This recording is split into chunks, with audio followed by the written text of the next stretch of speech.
Sir sir सुनो ना sir sir, ये इनकम टैक्स में ना एक चैप्टर है रेसिडेंशियल स्टेटस। सर माँ कसम वो चैप्टर इतना डिफिकल्ट है कि हमें ना समझ में नहीं आता sir. Calculation, days, month, quarter, 30 days, 31 days, न जाने क्या क्या चीज़ें, ऐसे सारे क्वेश्चंस, ऐसे सारे सेंटेंसेस मुझे बच्चों से सुनने मिलते हैं regarding this chapter residential status.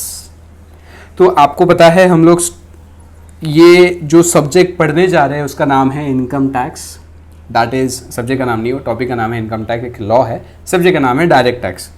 Direct tax के अंदर इनकम टैक्स के अंदर ये सेकेंड टॉपिक आता है रेसिडेंशियल स्टेटस। फर्स्ट टॉपिक जो बेसिक कंसेप्ट वो हमने ऑलरेडी क्लास में डिस्कस कर लिया था। रेसिडेंशियल स्टेटस ये टॉपिक हमें आज स्टार्ट करना है।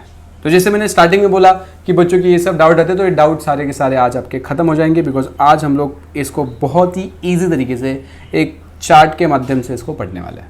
ठीक है, तो चलो शुरू करते हैं। सर, हाँ जी बोलिए सर, ये रेसिडेंशियल स्टेटस मतलब क्या? ध्यान से सुनना। इंडिया के अंदर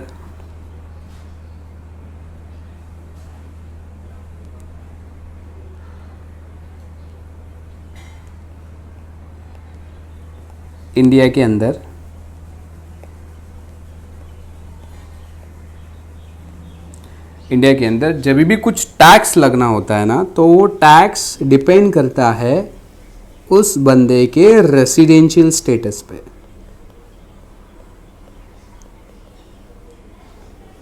सर सबसे पहला तो हमें आप बेस बता दो। चलो तो मैं बेस बता देता हूं, ध्यान से समझना। एक इंसान है,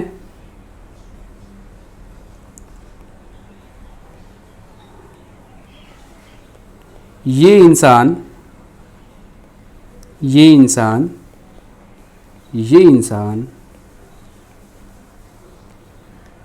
एंड ये इंसान,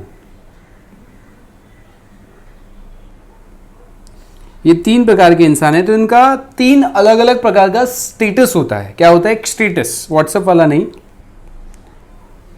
नॉर्मल जिंदगी का एक अलग स्टेटस होता है। इकोनॉमिक वाइज या बोलो, या फिर टैक्स वाइज। ये नॉर्मल भी, अगर एक जनरल नॉलेज के हिसाब से भी बात करें तो ये बंदा सिटीजन हो सकता है, ये बंदा रेसिडेंट हो सकता है, और ये बंदा ओरिजिन हो सकता है। ओरिजिन। सर ये तीनों का मतलब मैं आपको बताऊंगा, what is citizen, what is resident, what is origin. लेकिन आपको कितना टैक्स भरना है, आपको कितने लेवल पे टैक्स भरना है, आपको कौन सा स्लैब रेट अप्लाई होगा, ये सारी की सारी चीजें रेसिडेंट पे डिपेंड करती है। अगर उसका residential status income tax law के हिसाब से है तो उसको ऐसा इनकम टैक्स के हिसाब से इतना टैक्स भरने को आएगा। तो इनकम टैक्स में सिटीजन एंड ओरिजिन के बेस पे टैक्स लायबिलिटी डिसाइड नहीं होती है, रेसिडेंटल स्टेट के ऊपर आपकी टैक्स लायबिलिटी डिसाइड होगी।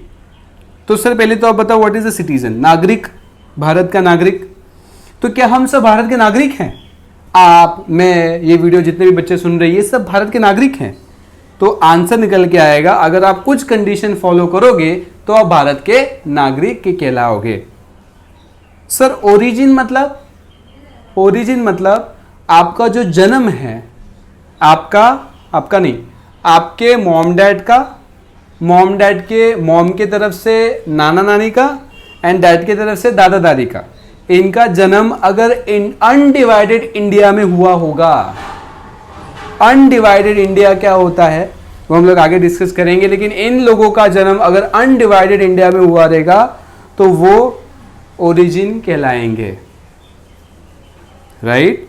एंड रेसिडेंट क्या होता है? रेसिडेंट समझ के लिए मतलब, रेसिडेंट सिंपल सी भाषा में बोलूं, अगर आप इंडिया में हो, आप इंडिया में रहे हो, आप गुजारा इंडिया में कर रहे हो, आपके सारे इकोनॉमिक डिसीजंस आप इंडिया के अंदर ले रहे हो, तो आप इंडिया के क्या कहलाओगे? रेसिडेंट कहलाओगे। तो हमें इस चैप्टर के अंदर रेसिडेंट के बारे में 2 सेक्शंस पढ़नी है दोस्तों। Section number 6.1 and section number 6.6। जो आपको रेसिडेंसी के बारे में आपको बात करेगी, वो आपको बातें समझाएंगे, राइट।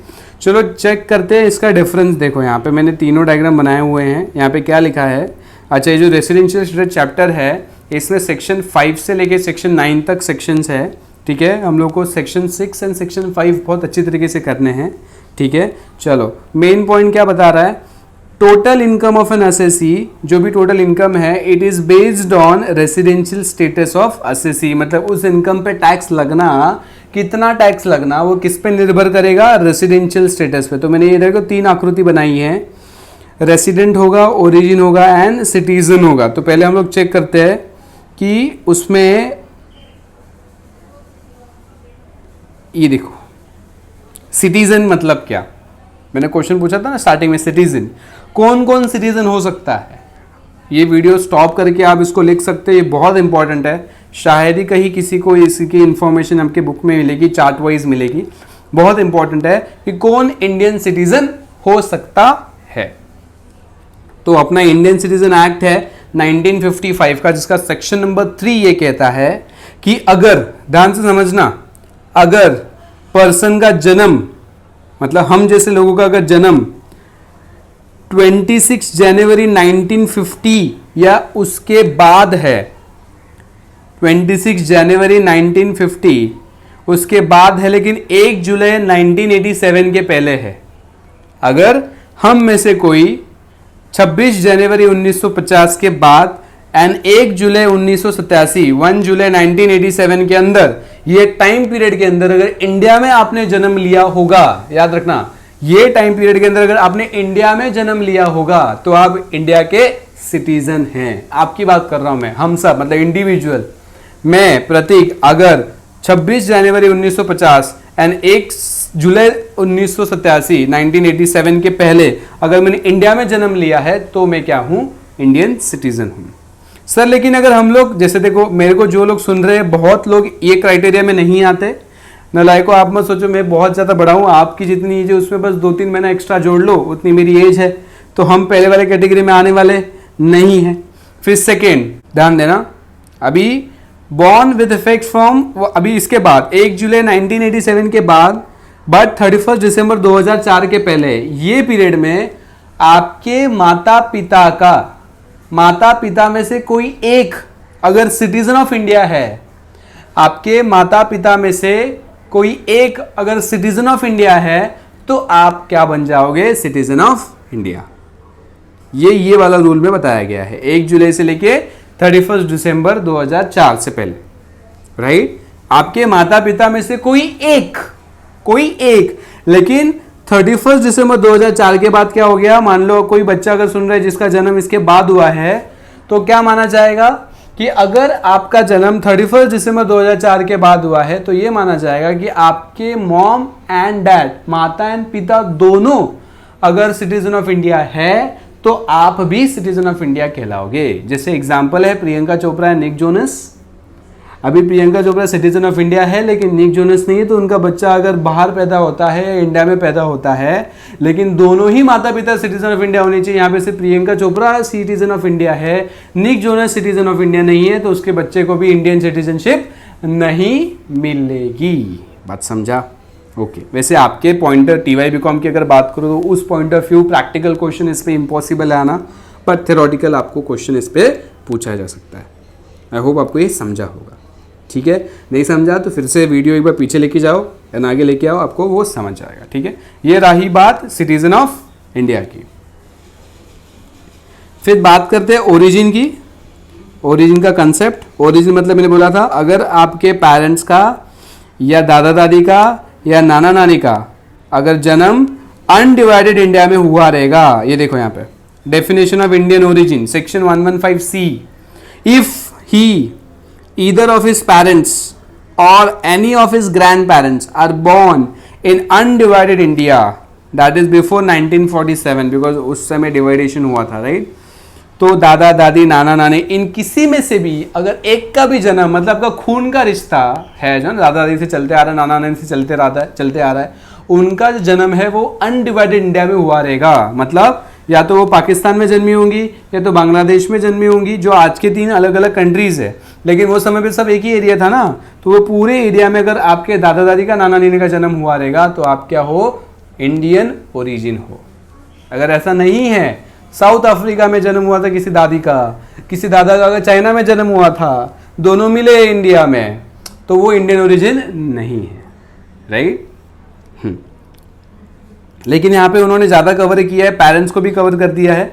तो नॉर्मली मेरे हिसाब से आज जितने भी बच्चे इसको सुन रहे हैं तो मोस्टली सारे लोगों का जन्म जो है, सारे लोगों के पेरेंट्स का जन्म जो है वो ऑफकोर्स अनडिवाइडेड इंडिया के बाद इंडिया में ही हुआ रहेगा। एंड अनडिवाइडेड होगा तो भी अनडिवाइडेड के एरिया में, तो बाहर साउथ अफ्रीका, चाइना, ऐसा कोई बहुत रेयर मिलेंगे केसेस। लेकिन मोस्टली आज जितने भी बच्चे ये वीडियो देख रहे हैं इंडिया के सब मोस्टली इंडियन ओरिजिन में कवर हो जाएंगे, ठीक है। सर ये पढ़ना ज़रूरी है क्या? हाँ, एक कंसेप्ट आएगा आपको एक्सेप्शंस करके, उसमें ये चीज़ समझनी बहुत ज़्यादा ज़रूरी है। ऑलराइट, चलो तो हम लोग अभी सेक्शन 6 की ओर जाएंगे।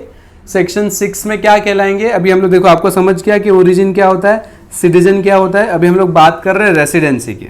रेसिडेंट में मैंने 2 सेक्शंस कहे थे। कौन से 2 सेक्शंस थे मेरे? सेक्शन 6(1) एंड सेक्शन 6(6), ठीक है। चलो सेक्शन 6(1) की बात करते हैं। ध्यान से समझना, यहाँ पे ध्यान से देखो। अभी कुछ बच्चे ना चेयर पे बैठे एकदम लेट के, कुछ बच्चे गद्दी पे बैठे एकदम लेट के। भाई अभी वो समय नहीं है, 15 से 20 मिनट आप मुझे दे दो, ये कंसेप्ट आपके दिमाग में एकदम सेट हो जाएगा। उसके बाद आपको जो करना है वो करो। अभी बस बहुत एक्टिव रहना बहुत ज़्यादा ज़रूरी है। चलो बात करते हैं सेक्शन 6 सबसेक्शन 1 की। सेक्शन 6 सबसेक्शन 1 ये कहता है कि अगर, ध्यान देना बच्चों, सुन रहे हैं कि नहीं आप? मैं आपको देख पा रहा हूँ, भले भी वीडियो लेक्चर है लेकिन आत्मक शक्ति है हमारे पास, हम आपको देख पाएंगे कि आप कर क्या रहे हो। देखो सरकार, देखो मालिक, सेक्शन 6(1) क्या कहता है कि अगर, ध्यान से सुनना, सेक्शन 6(1) ये कहता है अगर आप ये कंडीशन फॉलो करोगे, ये कंडीशन, ये अभी ये कंडीशन कौन सी है पढ़ेंगे, लेकिन बात तो पता चले कि सर कंडीशन फॉलो करने से हुआ क्या। अगर आप ये कंडीशन फॉलो करोगे तो आप इंडिया के रेसिडेंट बन जाओगे। क्या बन जाओगे?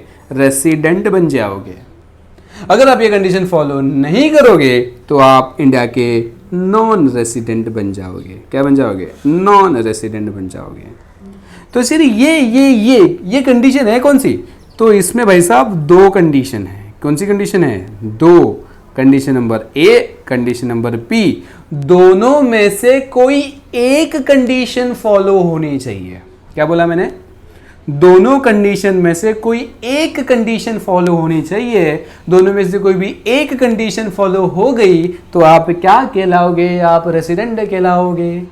लेकिन अगर दोनों में से एक भी कंडीशन फॉलो नहीं हुई तो आप नॉन रेसिडेंट कहलाओगे एंड आपका टैक्स बच जाएगा। बात समझा? ओके सर, आप मुझे ये बात बताओ, ये condition A and condition B क्या वाकई में बहुत डिफिकल्ट है? मेरा आंसर ये निकल के आएगा, नहीं सर, ये इनकम टैक्स का सबसे इजी चैप्टर है। इसमें किसी भी प्रकार की कोई भी डिफ़िकल्टी नहीं है। ये बात सुन के कुछ लोग बोलते होंगे कि हाँ सर सच में ऐसा लगता है। अरे सच में ऐसा लगता नहीं है, ऐसा ही है। चलो देखो, आपको भी पता चल जाएगा। सेक्शन नंबर 6 सबसेक्शन 1 की बात करो तो उसमें 2 कंडीशन है। 2 कंडीशन में से सबसे पहली कंडीशन ये है कि अगर कोई व्यक्ति, ध्यान से समझना, अगर कोई व्यक्ति भारत में प्रीवियस ईयर में, मतलब जिस ईयर का हम लोग इनकम कैलकुलेट कर रहे हैं उस साल में 182 डेज और मोर, अगर कोई व्यक्ति भारत का सिटीजन या कोई भी व्यक्ति, any person in previous year अगर वो 182 डेज से ज्यादा इंडिया में है तो माय डियर फ्रेंड वो रेसिडेंट है। क्या बोला मैंने? अगर कोई व्यक्ति 182 days in previous year India में है तो वो रेसिडेंट है। बात समझा? Okay sir. मैंने कहा बोलो भाई। सर, मैंने बोला बोलो। तो आप बोलते हो सर, मैंने बोला बोलेगा। तो बोलते हैं सर कि आपने बोला कि कोई व्यक्ति 182 डेज नहीं है, वो है तो रेसिडेंट है, लेकिन मैं ऐसा करूंगा ना, मैं क्या करूंगा, देखो सर मैं आपका स्टूडेंट हूं, मतलब आपसे भी ज्यादा चालाक। बोला हाँ बिल्कुल सही, सारे बच्चे चालाक होते हैं आजकल। तो आपने कहा सर मैं क्या करूंगा, इंडिया में आऊंगा और जैसे 182 दिन नजदीक आएगा मैं भाग जाऊंगा बाहर के देश में। तो मैं तो रेसिडेंट बना ही नहीं, मैं तो क्या बन जाऊंगा, नॉन रेसिडेंट, मुझे टैक्स भरने की जरूरत ही नहीं है। मैंने कहा देखो आप जैसे शैतान, इंडियन गवर्नमेंट को प्रॉपरली पता है कि आप जैसे शैतान अगर भारत में हैं तो भारत सरकार का कुछ हो नहीं सकता। तो भारत सरकार ने क्या किया, ये जो जाला है, ये जो नेट है, ये जो 182 दिन का एक नेट है ना, नेट, ये जाला है जिस जाले में सारी मछलियां फंसेंगी, तो वो नेट को कर दिया बड़ा। मतलब और की कंडीशन जो है, ये जो और की कंडीशन है, दूसरी कंडीशन गवर्नमेंट क्या बोलती है, ध्यान से समझना। चलो ठीक है 182 दिन नहीं, कोई बात नहीं, आप चेक करो प्रीवियस ईयर के अंदर आप 60 डेज हो कि नहीं, 60 डेज और मोर, पिछले साल में आप 60 डेज और मोर हो या नहीं, ये गवर्नमेंट चेक करेगी। ओहो सर ये तो बड़ा तकलीफ वाला मामला है, पहले वाले कंडीशन में बोल रहे हैं 182 दिन, लेकिन 182 दिन नहीं है, तो चेक करेंगे 60 डेज। मतलब अगर 60 डेज के लिए आप इंडिया के अंदर हो तो आप रेसिडेंट हो, ऐसा कहना है सर आपका? नहीं सर, ध्यान देना यहाँ पे, अभी बहुत अच्छे से ध्यान देना, बहुत ज़्यादा अच्छे से। गवर्नमेंट ये कहती है सेक्शन 6 सबसेक्शन 1 का दो कंडीशन है। कंडीशन नंबर 1 182 डेज का जो आपने सीख लिया, कंडीशन नंबर 2 जिसमें एक बार बोला गया है 60 डेज और मोर, उसके साथ साथ और एक कंडीशन है, लेकिन उसमें क्या है, एंड है। एंड बोले तो इसके साथ वो भी पूरा होना चाहिए। तो इसमें गवर्नमेंट क्या बोलती है, एक तो आपको 60 डेज रहना ही देना है, प्लस आपको 365 डेज और more in 4 years in immediately preceding the relevant previous year। Sir क्या बोला आपने? Immediately preceding relevant previous year। अरे सर फिर से बोलो, immediately preceding relevant previous year। बोला सर आप 3 बार बोलो या 300 बार बोलो, मारे समझ में तो नहीं आवे, मेरे समझ में कुछ नहीं आ रहा है सर, मला काही कळत नाही, तुम्ही परत एकदा सांगा बरं। सुनो ध्यान से, इमीडिएटली प्रिसीडिंग, ध्यान देना। मैं कुछ एग्जाम्पल ले रहा हूं प्रीवियस ईयर के, ठीक है सर, 2019 20, 2018 19, 2017 18, 2016 17, 2015 16। अपना असेसमेंट ईयर कौन सा है? असेसमेंट ईयर कौन सा है बोलो? अपना असेसमेंट ईयर है 2020 2021। This is your assessment year. ध्यान से समझना, गवर्नमेंट ये कहना चाह रही है कि आपको ये साल में आपका रेसिडेंशियल स्टेटस चेक करना, मतलब टैक्स आपको 2020 2021 में लगाना है। तो आपके प्रीवियस ईयर में 182 डेज अगर आप ज़्यादा हो, 182 दिन और उससे ज़्यादा हो तो आप रेसिडेंट हो। ये कंडीशन 1 है। मैंने कहा सर ठीक है। कंडीशन 2 है कि पिछले साल में 60 डेज और मोर, मतलब ये भी सही है। और मतलब एंड, मतलब हिंदी वाला और, इंग्लिश वाला एंड ये पिछले 4 सालों में आपका 365 डेज और मोर होना जरूरी है। Sir sir sir sir sir, मैंने कहा बोलो। बोला सर सर सर सर, मैंने कहा बोलो। मैंने बोला अभी बोलेगा या फिर सर आपका ये कहना है कि पिछले ये साल का अगर आपको टैक्स लगाना है तो पिछले साल में हम लोग देखते कितना है वो, बराबर। तो पहला कंडीशन 182 दिन का है, अगर वो नहीं हो रहा है तो चेक करेंगे 60, लेकिन 60 चेक करते के साथ साथ हमें ये भी चेक करना है कि ये साल छोड़ के इसके पिछले 4 सालों में आपका 365 डेज है कि नहीं वो चेक किया जाएगा। एंड अगर आप ये प्लस ये दोनों कंडीशन अगर फुलफिल होंगी तब जाके कंडीशन 2 फुलफिल होगी। आई होप आपको ये सेक्शन 6 सबसेक्शन 1 समझ में आया रहेगा।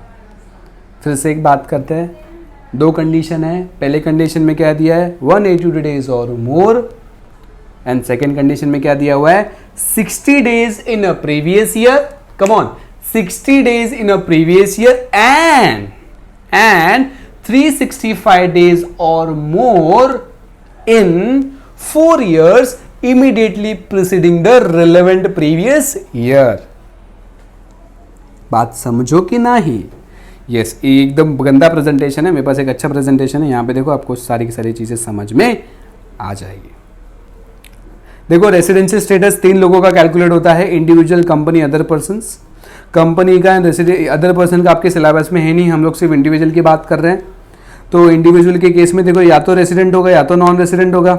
रेसिडेंट कैसा होगा, any one of the basic condition section 6 subsection 1 की एनी वन, दोनों में से कोई भी एक अगर कंडीशन फॉलो होगी तो आप क्या करोगे रेसिडेंट बनोगे। दोनों भी नहीं हुई तो आप क्या बन जाओगे नॉन रेसिडेंट। यहां पे देखो कंडीशन क्या है 182 डेज और मोर इन इंडिया। एग्रीगेट मतलब टोटल कैलकुलेट करेंगे, ऐसा नहीं आपको कंटिन्यू रहना है। आज आए 15 दिन रहे, फिर बाहर गांव चले गए, फिर आए, चलेगा। कंटिन्यूसनेस जरूरी होना, मतलब कंटिन्यूस होना जरूरी नहीं है। आप आ रहे हो, छुट्टी ले रहे हो, जा रहे हो, फिर से आ रहे हो, आप इंडिया के धरती पे कितने समय हो ये कैलकुलेट होगा आपकी कंटिन्यूनिटी, जो आपकी कंटिन्यूसनेस है, जो आप आ रहे हो, टिके रह रहे हो। मतलब बात समझ में आ रही है? मान लो मैं अप्रैल में आया हूं, 182 दिन कंटिन्यू, ऐसा जरूरी नहीं है। आप जब भी आओगे वो दिन कैलकुलेट किया जाएगा, ठीक है। तो ये वाला दिन है या तो ये दोनों, ये कंडीशन या तो ये दोनों कंडीशन, तो ये दोनों में से कोई एक होगा तो आप रेसिडेंट कहलाओगे, ठीक है। तो यहां पे देखो 60 डेज और more in India in previous year, इसका फुल फॉर्म है रिलेवेंट प्रीवियस ईयर। क्या है relevant previous year. And 365 days और more in India in 4 immediately preceding relevant previous year. तो ये चार्ट है जो आपको बनाना है, सेक्शन 6 के बारे में बात कर रहे हैं। ओके, अरे बोलो यस सर। बस मैं आज आपको बस सेक्शन 6 सबसेक्शन 1 के बारे में ही पढ़ाया हूं। सेक्शन 6 सबसेक्शन 6 हम लोग नेक्स्ट सेशन में करेंगे। तो मैं ये उम्मीद रखता हूं कि आप ये सेशन देखोगे एंड प्रॉपरली ये सेक्शन को समझ लोगे, ठीक है। फिर नेक्स्ट सेशन में सेक्शन 6 बताऊंगा एंड फिर थर्ड सेशन में मैं इसके ऊपर सम्स सॉल्व करने हैं। ये देखो सम्स है, मैंने 10 सम्स आपके लिए खुद से टाइप करके बनाए हुए हैं। ये सम आपने कर दिया ना, मम्मी कसम भाई, गॉड कसम, आपका ये चैप्टर का मार्क्स 1 मार्क्स से भी कम नहीं हो सकता, दैट इज माई गारंटी। मैंने बोर्ड के सारे क्वेश्चन निकाल के आपको ये 10 क्वेश्चन प्रेजेंट किए, बस कुछ मत करना और कुछ भी नहीं, बस ये 10 क्वेश्चन की प्रैक्टिस हमें करनी है, दैट इज माई गारंटी। आपका ये चैप्टर का 1 भी मार्क्स लूज नहीं होगा, बस धीरे धीरे चलेंगे। तो आज मैंने क्या बताया आपको, बोलो सेक्शन 6 सबसेक्शन 1 के बारे में आपको बताया है। बात समझा? तो ये प्रॉपरली चीज़ें पढ़ के लो एंड मैं उम्मीद करता हूँ कि आपको ये ट्राइव वाला सेशन पसंद आया रहेगा, ये वीडियो पसंद आया रहेगा। जो भी आपका कमेंट्स है, फीडबैक है, प्लीज़ हमें दीजिए ताकि हम और इंप्रूवमेंट इसके ऊपर जो है कर सकते हैं, ठीक है। चलो दोस्तों, मिलते हैं नेक्स्ट सेशन में। Thank you so much.